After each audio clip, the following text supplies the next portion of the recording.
আরে হাতি কাদাই পড়েছে, হাতির ধর ধর ধর। দূর মামা, আগেই করলাম যে এই গ্রামে বিয়ে করো না। এই কেরেন নাই সে তো। এই রাস্তাটা ঠিক না করতে পারলি আমার মেয়ের বিয়ে হচ্ছে না। তোর মেয়ের বিয়ে হচ্ছে না তা আমি কি কর? শালা ফকিন্নি, তুই আমার হুকুম বাদে আমার জমিতে তুই মাটি ফেলছিস কেন? কি ব্যাপার, থামলেন কেন? সামনে যাবেন না? গাড়ি নিয়ে যাওয়া যাবে না এই কাদার মধ্যে। যাবেন না মানে? 5,000 টাকা ভাড়া দিছি এমনি এমনি নাকি? পারলেই নেমে যাও। আরে আরে দুলু ভাই, আসসালামু আলাইকুম। আসেন আসেন, নামেন। বাবাজি নামেন গো। বাহ চাচা, তোমার জামাই তো ছোটখাটো একটা হাতির বাচ্চা, চুকিছে আটতি বাচ্চা না। এই থাম, আসেন। আর এখানে নামবো, পাগল হয়েছেন নাকি? এই সামনে একটু কাদা আছে তো, এইটুক পথ হেঁটেই যেতে হবে। তাও কত পথ? এই 10 মিনিট হাঁটলেই পৌঁছাই যাবানে। 10 মিনিট, তার মানে 2 কিলোমিটার রাস্তা। মামা, এ কোন ভর গ্রামে বিয়ে করেছো? তোমার শাওরির কাছে যে যাবো সেই সুযোগটাও তো নেই। আসেন দুলু ভাই, নামেন। বাবাজি একটু দুলু ভাই, সাবধানে সাবধানে, দেখে সাবধানে। শুনে পা দিন।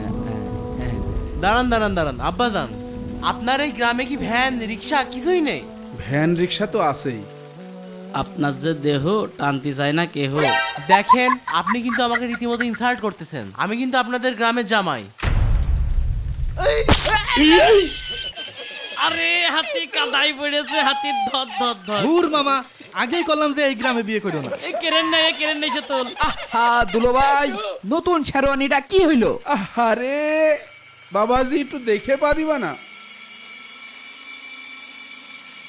আসলে গ্রামে বিয়ে করেছে, এই গ্রামের মানুষ একটাও মানুষ না। এই রাস্তাঘাটের কি অবস্থা? এই এলাকায় কেউ বিয়ে করে? আপনি 2 দিন সময় দিলাম, এই 2 দিনের মধ্যে যদি রাস্তা ঠিক করতে পারেন তাহলে বিয়ে করব, না হলে বিয়েই করব না।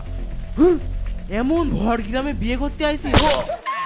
আরে এই আরে গ্রামে হাতি কেউ বিয়ে আবার করে? পড়েছে। চলো মামা, চলো ওঠো। ভাই, কাহিনী তো একটা ঘটে গিয়েছে, শুনেছেন নাকি? কি হয়েছে? ওই সবদুল চাচার আজকে মেয়ের বিয়ে ছিল না, সে মনে করেন জামাই তো না, ছোটখাটো একটা হাতির বাচ্চা। কাদার ভিতর দিয়ে জাতি যেয়ে পড়িয়ে সে ন্যাস্টিক ফ্যাস্টিক অবস্থা, বিয়ে না করে চলে গিয়েছে। আরে তা নাই হলো, তে তুই কি এলাকার কোনো খোঁজ খবর রাখিস? কি ভাই? সবদুলির মেয়ের বিয়ে হচ্ছে না, ওই জন্য ও আমার জমিতে মাটি ফেলছে। ওর মেয়ের বিয়ে হয় হোক না হয় না হোক, ও আপনার জমিতে মাটি ফেলবে কা? জমি কি ওর বাপের জমি নাকি? আরে এই প্রশ্ন আমি তোর করব, তুই উল্টা আমার প্রশ্ন করছিস কেন? চলেন দিন ভাই, আমি বুঝতে পারছি, ওর মেয়ের বিয়েতে ছিলাম তো, চলেন। চল তো যে দেখি, ওর এত বড় সাহস, ও আমার জমির উপর দিয়ে রাস্তা করে। কাষ্টে সত্তরের জমি মাটি ফেললি কি যে বলে, আবার 2 দিনের মধ্যে মাটি ফেলতে না পারলি মেয়েটার বিয়েও ভেঙে যেতে পারে। আজকের মধ্যে কয় ঝুড়ি মাটি দিয়ে দিতে পারলি রাস্তাটা শুকিয়ে যাবে না। আরে মামা মামা, এ আপনি কি করলেন? কি করলাম? রাস্তায় মাটি দিচ্ছি। আপনি এই যে কাষ্টে সাত্তারের জমিতে মাটি ফেলে রাস্তা বানাচ্ছেন, এই কথা যদি কাষ্টে সাত্তার জানতে পারে তাহলে তো আপনার অবস্থা খারাপ করে ফেলবেন।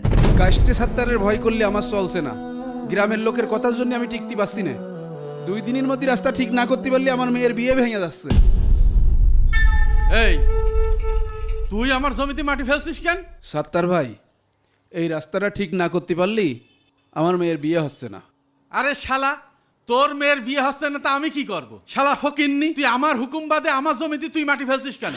দেখো সত্তর ভাই, এইভাবে গালি শুনিও না। গালি শোনাবো না তা গজল শোনাবো নাকি?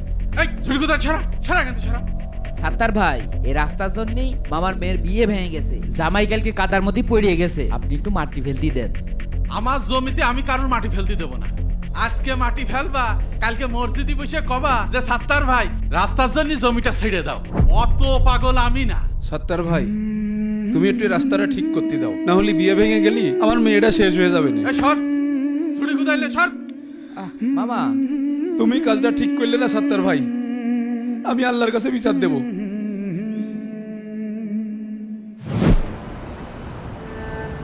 হ্যাঁ হ্যাঁ আসছি, হ্যাঁ তাড়াতাড়ি আসছি। ওকে।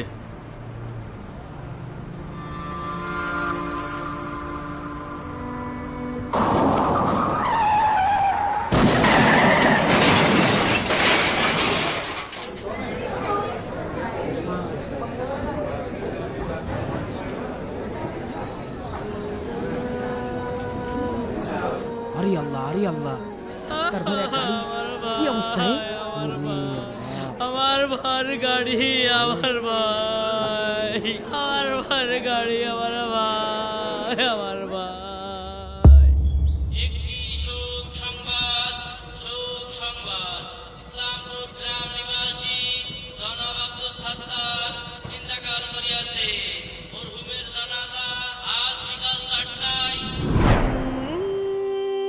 আশহাদু আল্লা ইলাহা ইল্লাল্লাহ। ওই যে ওরা আসছে মনে হচ্ছে।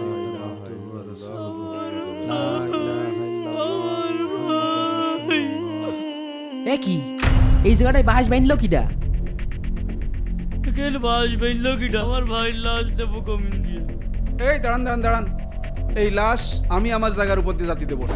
কাঁধে লাশ নিয়ে দাঁড়িয়ে থাকা যায় নাকি? ঘাড় লেগে যাচ্ছে না? না, কিছুতেই না।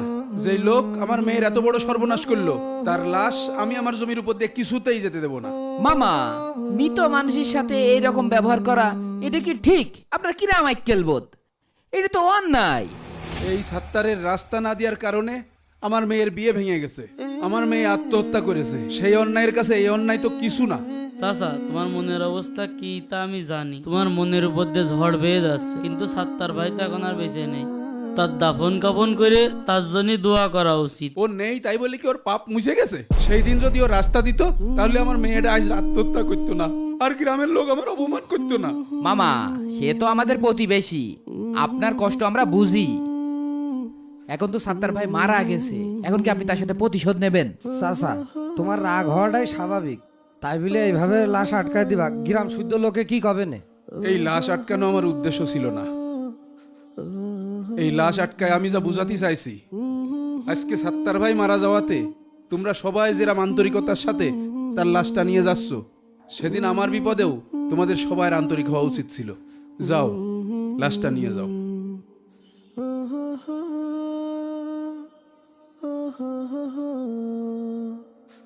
oh